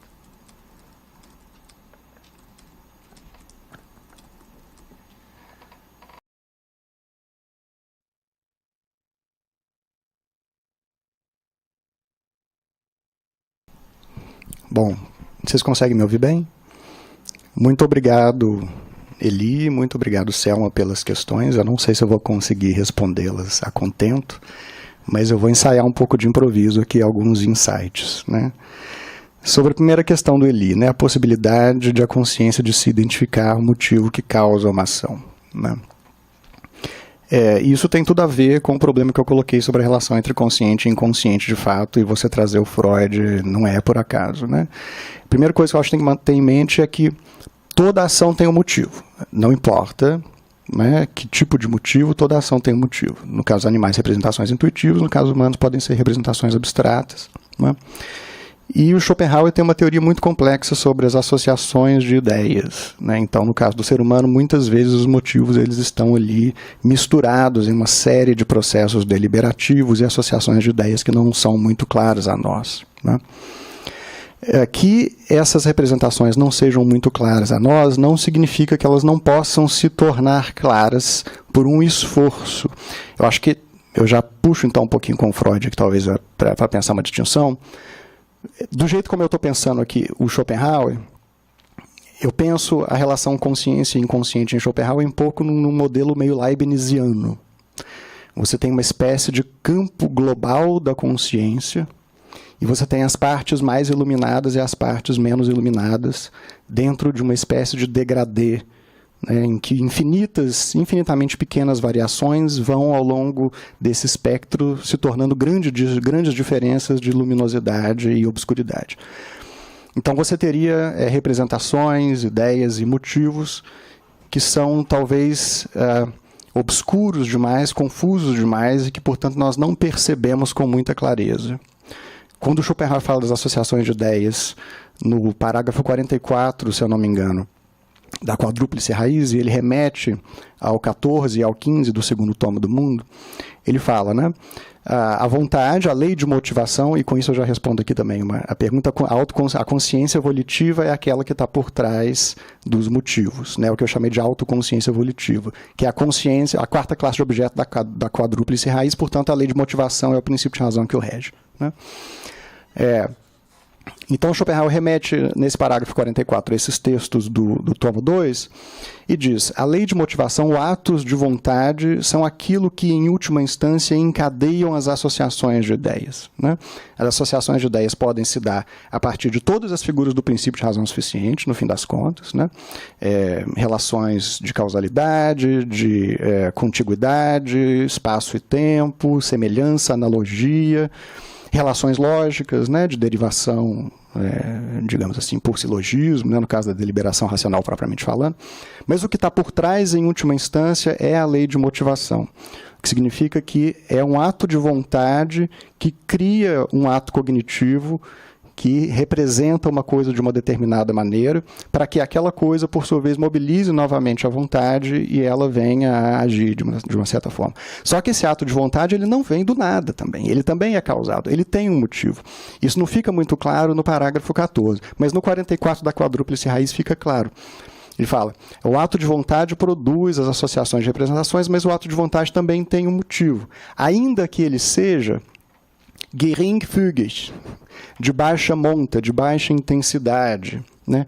Eu creio que esse modelo lembra um pouco, que aí sim está claro lá no 14, essa metáfora que o Schopenhauer usa para falar da consciência ou da mente, ele usa os dois termos, como uma massa d'água de uma certa profundidade, em que você tem na superfície os pensamentos claros e distintos, e quanto mais você vai se aprofundando, você teria então os pensamentos indistintos, confusos, as ideias misturadas aos sentimentos, às afecções, né, os restos das impressões sensíveis, tudo se mistura ali. É uma coisa, parece muito mesmo as petites perceptions do Leibniz. Né? O que significa? Você tem um campo amplo da consciência em que você tem mais ou menos clareza, e o foco da atenção intencional pode se deslocar entre essas representações. Então, um esforço de atenção pode redirecionar a consciência a esses motivos que, a princípio, não estão muito claros e trazê-los mais claramente à consciência. Eu acho que no caso do Freud a coisa é um pouco mais radical. Você teria certas barreiras que realmente impedem a entrada na consciência de certos conteúdos. Né? O modelo do Freud não seria tão leibniziano nesse caso. Claro que você pode pensar também em graus, em certa medida, mas há uma barreira mais forte. Né? A barreira do recalque, enfim, por exemplo. Né? E uma resistência, aquelas representações não entrem na consciência, uma resistência sistemática para que aquelas representações não entrem na consciência. Essa barreira no Schopenhauer é quando você cai para a metafísica. O inconsciente absoluto, no caso, que existe também no Schopenhauer, né? Os atos de vontade originários do caráter inteligível, eles nunca podem entrar na consciência enquanto tais. Eles vão ser necessariamente, absolutamente inconscientes, porque eles estão fora daquele espaço global da consciência, das condições de possibilidade da consciência, estão fora do espaço, do tempo, da causalidade, de todas aquelas formas que, unidas, dão o sentido que eu chamei da consciência transcendental, unidade das formas cognitivas do sujeito. Ali você tem um inconsciente absoluto, e ele é metafísico. Mas ali você não tem motivo exatamente, o motivo já é parte dessa esfera da consciência. Então você pode acessá-los com maior ou menor grau de clareza, eu acho. Né? Sobre o puro sujeito do conhecimento. Encrenca danada, né? Encrenca danada, eu não sei. Eu penso em termos de uma unidade formal. Quando a gente fala assim, soa kantiano. Né? E aí o jeito de escapar desse kantianismo transcendental do Schopenhauer é retomar os momentos em que ele, do ponto de vista fisiológico, reconduz o sujeito do conhecimento a uma atividade cerebral. Né? Mas, do ponto de vista transcendental e do ponto de vista metafísico, o sujeito do conhecimento tem um papel importante, e eu o leria no sentido de uma unidade formal que se instancia empiricamente em cada indivíduo dentro de uma função orgânica que é o cérebro, etc. Né? Mas, ao mesmo tempo, há momentos em que o Schopenhauer parece colar um pouco o sujeito do conhecimento na vontade. Né? Ele aparece como uma espécie de capacidade que a vontade, na qual a vontade se desdobra para se autoconhecer. Então, ele tem a função de trazer à própria vontade uma forma de conhecimento e uma forma de autoconsciência. É quase uma concepção metafísica. Né? É muito complicado, eu acho muito difícil. Assim. Mas, se me colocar na parede para falar, eu diria, olha, em última instância, talvez o sujeito do conhecimento seja a própria vontade. O olho cósmico que contempla as ideias e vê nas ideias o seu próprio espelho. né? Haveria, então, quase que uma espécie de intencionalidade originária da vontade, né? O que vai um pouco na contramão da tese de que a vontade é cega, sem direção, sem finalidade. Eu acho que isso é uma tensão. Eu acho que é uma tensão. E sim, eu fiquei assim, muito, muito impressionado quando a Sandra trouxe essa consciência panteísta, porque é o que eu chamei de consciência mística, justamente, né? Que é uma consciência difícil de caracterizar nesses termos da relação sujeito e objeto, né? Porque o que há é quase que uma dissolução dessa contraposição, né? Tudo bem que isso acontece também em certa medida na consciência estética, ou na experiência estética, e depois eu chego na pergunta da Selma também. Mas assim, a ideia é que há um estado mental no qual o sujeito se apercebe do seu pertencimento à unidade originária da totalidade da natureza, né? Nesse sentido, é um objeto no sentido muito amplo, né? A unidade originária da natureza não é um objeto objetificável como os objetos das 4 classes, né? Mas é um conteúdo de um estado mental muito particular no qual eu me identifico pelo sentimento, pela intuição, com essa unidade originária da natureza. E eu acho que isso está presente, inclusive, em algumas passagens em que o Schopenhauer fala do sublime. E aí eu já passo, então, um pouco para a questão da Selma, para ver se eu trago essa questão do sublime depois. Obrigado, viu, Selma, mais uma vez pela pergunta, que também é muito difícil. Eu acho que a consciência estética, ela tem... O Schopenhauer diz isso, né? Ali no 38, se não me engano. Ela tem dois componentes. O lado objetivo e o lado subjetivo. E a experiência estética pode pender para um lado ou para outro. Claro que tem um momento, né, que ele diz assim, bom, nós contemplaremos esteticamente tanto melhor quanto mais nós desviarmos a nossa consciência de nós mesmos em direção à pura objetividade do objeto. Mas aí essa autoconsciência que está se apagando para fazer o objeto aparecer na sua objetividade pura é a autoconsciência volitiva. É a vontade que vai se apagando, é os interesses que vão diminuindo progressivamente até praticamente desaparecerem, e fica o sujeito puro do conhecimento, como um correlato necessário da apreensão da ideia, sem a vontade. É o puro sujeito do conhecimento destituído daquelas inclinações, daqueles tormentos, né? Então, a depender de como se dá a relação entre a parte subjetiva, que é a autoconsciência que o sujeito tem de si mesmo, enquanto puro sujeito do conhecimento destituído de vontade, e a parte objetiva, que é a ideia que é representada, você pode ter um prazer mais objetivo ou um prazer mais subjetivo. Acho que o Márcio mencionou isso também ontem, né? E o Jair. Por exemplo, paisagens tendem, em geral, a focar na objetividade. Então, o direcionamento é muito mais o conhecimento objetivo da ideia, das montanhas, das plantas, das rochas, né, das águas. Mas quanto mais nós ascendemos, o sentimento estético tende a deslocar para o sujeito. E quando nós chegamos no sublime, o foco está todo na dimensão subjetiva. Porque o que distingue o sublime do belo é justamente o fato de que há ali uma modulação diferente no modo como nós transcendemos os interesses ou nos elevamos acima dos interesses da vontade.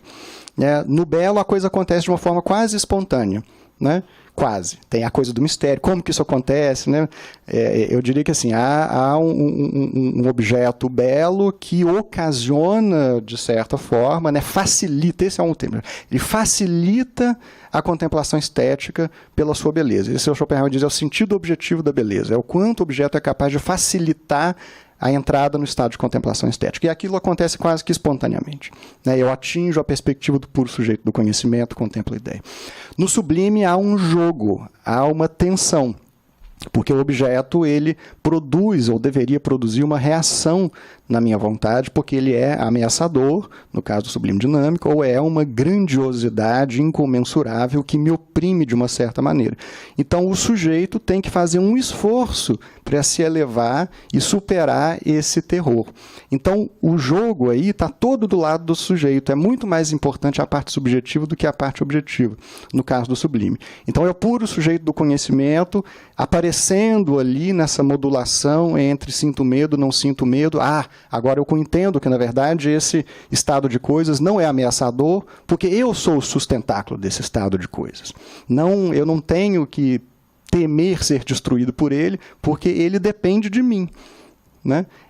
a consciência do puro sujeito do conhecimento, plenamente falando, assim, o mundo é o seu produto, o mundo é o seu correlato, ele depende de você, né? Então, eu acho que tem esse aspecto, que realmente, em determinado momento, a autoconsciência do puro sujeito do conhecimento é importante mesmo. Assim, inclusive o modo como ela é alcançada, né? Ok, respondi, obrigado. Obrigado mais uma vez, gente.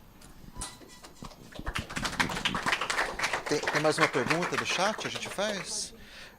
Sandra, thank you so much for waiting. Are you there? We have a question from the chat. I'm here. Oh, very nice. It's from Thiago Salvio. He says, thank you so much, Professor Shapshay, for such pleasant speech. My question is, in your point of view, Schopenhauer's metaphysical conception of will is anthropomorphic, despite his atheism.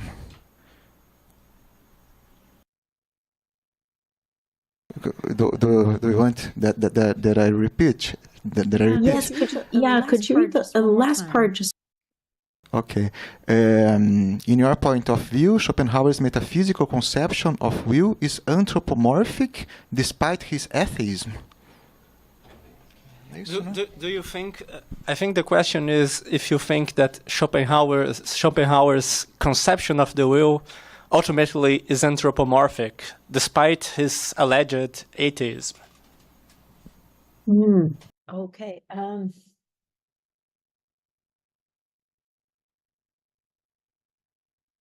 That's an interesting question. I mean, in the quote where he contrasts his own philosophy with that of Spinoza, and he does describe, he sort of describes Spinoza's ultimate metaphysical substance as kind of like the Old Testament's Jehovah, but then taking away the personality of Jehovah, and then he describes his own by contrast as the crucified Savior. So there is a certain kind of it sounds, if you take that analogy very seriously, it does sound sort of anthropomorphic. But I think in both cases, I think what Schopenhauer is saying is that, Spinoza's metaphysics is kind of like Jehovah without the personality. And I think Schopenhauer wants to say his metaphysics is kind of like the crucified Christ without the personality as well. So I think in some ways the key thing is that that the will is in some sense for both of these the kind of creator God, but I think he does want to sort of de-anthropomorphize the creator God in his philosophy while keeping the notion of like that the world is full of suffering, but then the ultimate sort of essence of that world is still, at least from the compassionate point of view, is still something that is valuable because divine, and that sort of the right response to that world is one of compassion. But I think ultimately Schopenhauer is trying to not to anthropomorphize the will, although I guess the language that he uses in this comparison between his philosophy and that of Spinoza, the language that he seems to have to use is highly anthropomorphic.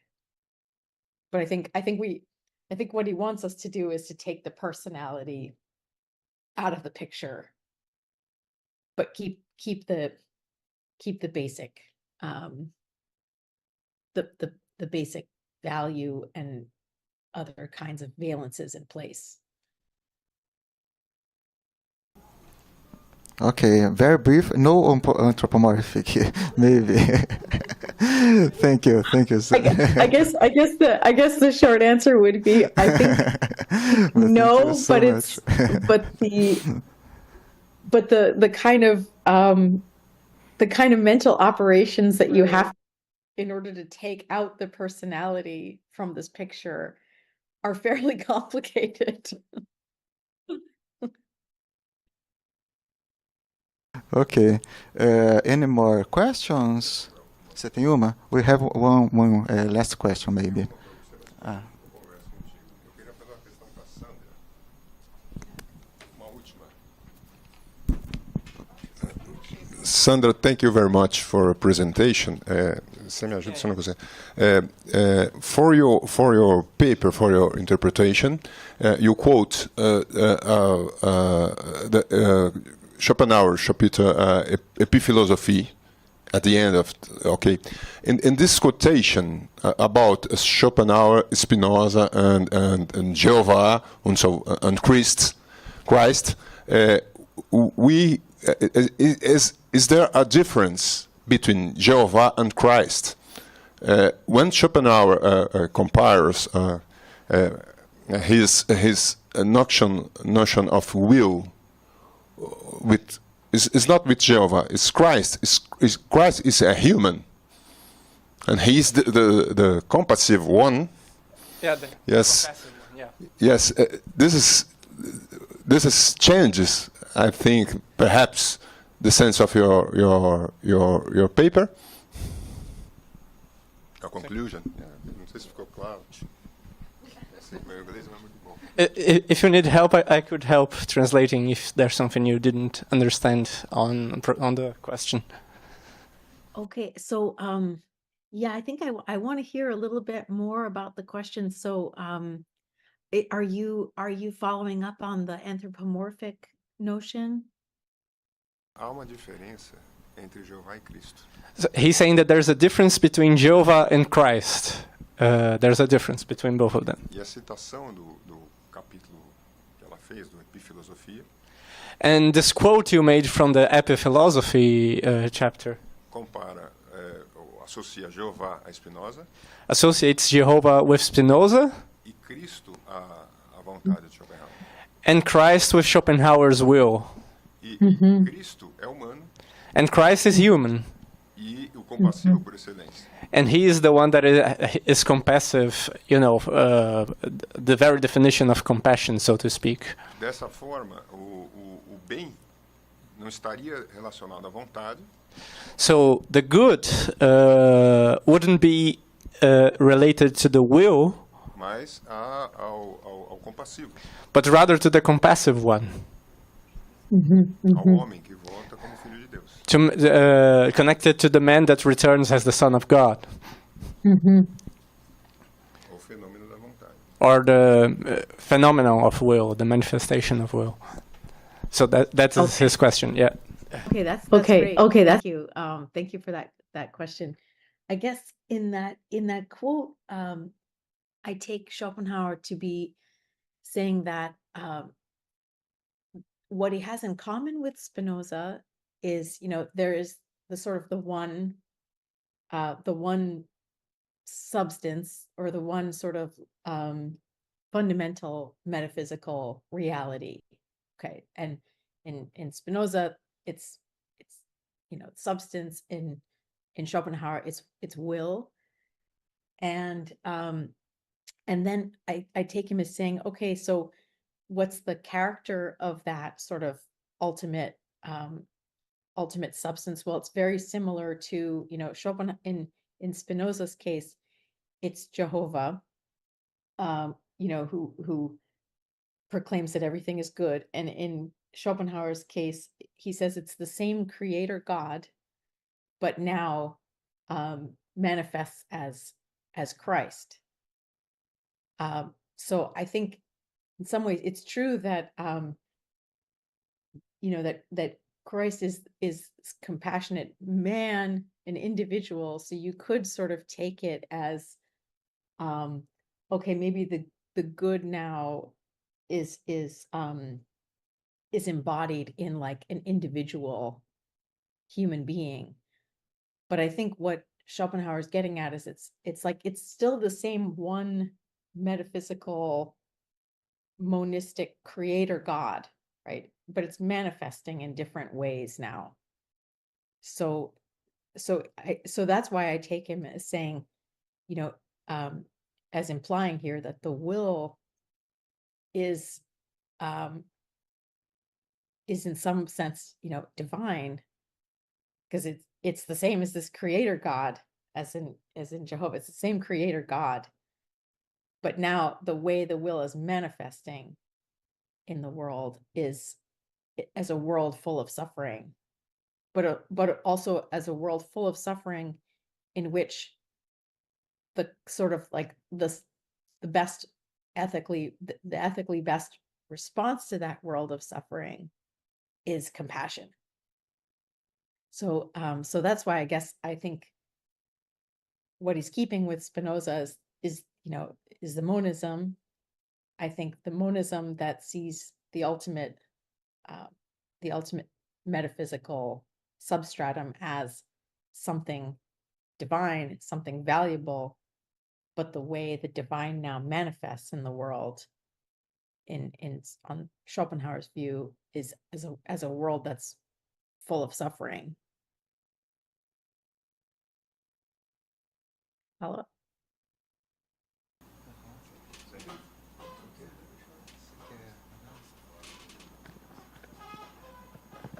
I just wanted to make, since we are already over the time, I just wanted to make a very short comment, I guess, that relates to both presentations, that I think many of the issues that were discussed, one can only shed some new light into them, I guess, if one takes seriously Schopenhauer's Indian sources. He says it very clearly himself. He has three pillars to his philosophy: Plato, Kant, and the Upanishads.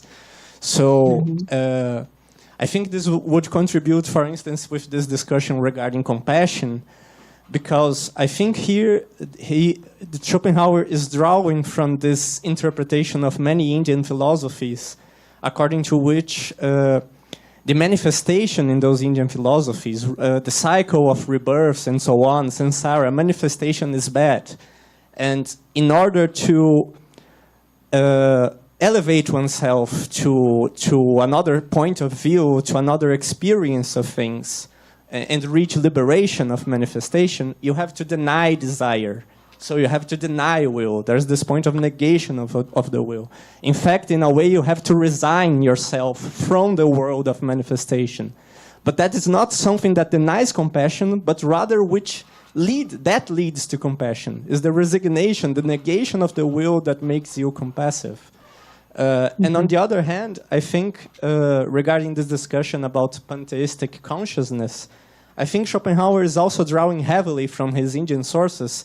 He says himself, I believe, at some point, that this subject of knowledge that ultimately amounts to the will itself is like the Atman from the Upanishads. There is even an Upanishad in which Atman is described as the one who sees but is not seen, the one who hears but is not heard, and so on and so forth. So there's a very clear parallel there.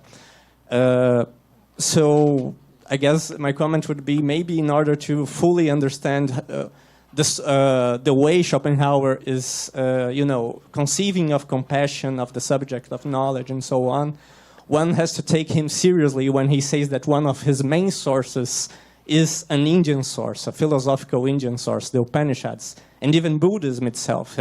When one talks about compassion, it's hard to not to think of Buddhism in that context, which is often mentioned as a religion without a god. So I just wanted to make this observation that maybe this would help to really take seriously his Schopenhauer's Indian sources. Yeah, thank you for that. I mean, it's true, at the end of that same quote, he says, for me, on the other hand, the will, or the inner essence of the world, is absolutely not Jehovah, but is rather the crucified Savior, as it were, And then he says, accordingly, my ethics is also in complete agreement with Christian ethics, right up to its most elevated tendencies, and no less with the ethics of Brahmanism and Buddhism. So absolutely. I guess the thing, I mean, I do wonder whether Schopenhauer, I mean, he's seeing all these traditions as being pretty harmonious, it seems. I guess the thing that I would want to stress, though, is that he seems to suggest that it's the, and this is the bit that's really kind of important to me, but he seems to suggest that the compassionate outlook is, at least at the end of On the Basis of Morality, that it's the compassionate outlook that is the wisest one. That's the sort of the highest wisdom. And and I guess I see a major tension, and this is something I tried to describe in my book. I see this major tension between the sort of the resignationist strand, the denial of the will, and the compassionate strand. Because the compassionate person, in some ways, it seems, has to stay in the world in order to try to alleviate suffering in the world. And the resigned person is like, I'm out here, right? Forget about this. So to me, the resigned, the sort of the resigned ideal is beyond compassion. It's like it's throwing in the towel on compassion. And the difference between, when Schopenhauer describes the difference between the compassionate, the sort of the person who has the saintly level of Menschenliebe, which is probably like Christ, has a love of the whole, of the essence, a love of the, of the essence of the world and creatures who manifest that essence, as opposed to the resigned person who has now conceived a loathing of the essence. And these are very different. These are very different affective responses. I mean, like literally diametrically opposed, loving and loathing. And I guess what I want to say is that it seems to me that the compassionate stance is the one that embodies the highest wisdom, as opposed to even this is controversial, obviously, for Schopenhauer scholarship, the resigned person who has now conceived a loathing of the essence. Although, there are many passages like book 4, obviously, of the first book, this seems to be, that's the ideal. But I think that ideal is on a collision course with the compassionate ideal. So I guess insofar as, to just really get to your question, insofar as the Brahmanistic and Buddhist view is more in line with the resignationist ideal, I think it's not the same as what he's describing as the highest ideal of the saintly person with Menschenliebe, who loves, has conceived a love of the essence rather than a loathing of the essence.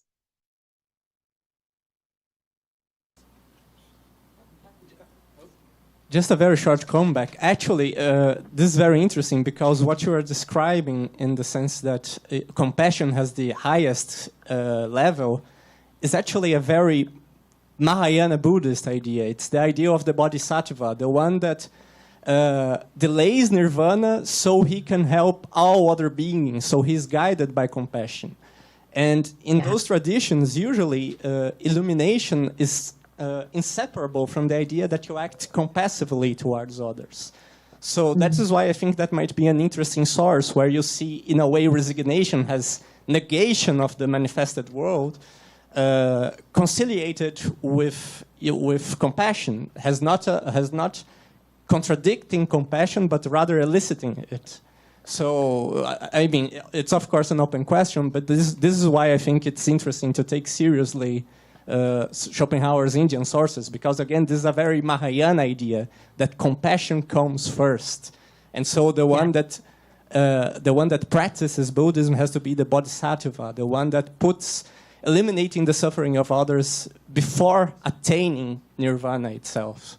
So yeah. Thank you. Thank you. Yes, thank you. And do you all know? I just got a message about Chris Janaway is having a workshop at Southampton, and I think it's I was gonna attend it on Zoom, all about Schopenhauer and Indian sources. I'll make sure to put that in the chat when that is too. Thank you.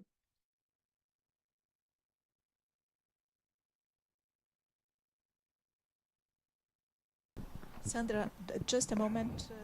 William will answer a question here. Yes. Não, é só jogar uma água no moinho do Lucas, na verdade, aqui com uma citação do parágrafo 39 sobre o sublime, que eu estava comentando com a Selma também, né?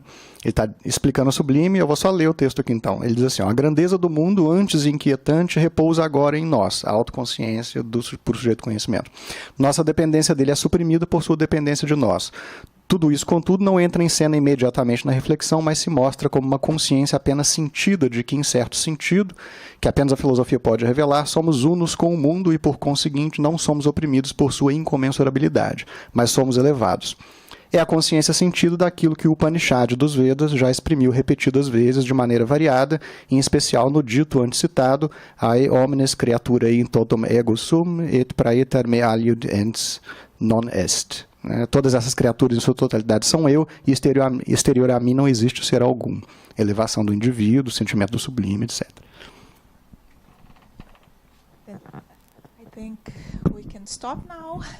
Sandra, William, thank you very much for the conferences. Sandra, it's always a pleasure to hear you, and it's a pleasure to have you with us today. William, muito obrigada pela conferência. And I would like to thank also Guilherme and Lucas for the translation, and it's a very, very important work to us. And we stop now, and we will return at 2 p.m. Retornamos então às 2 horas with the conferences. With Jacqueline Engelmann and Flammarion Caldeira Ramos. Thank you very much. Thank you very much for having me. It's been a real pleasure. Thank you for the questions, too.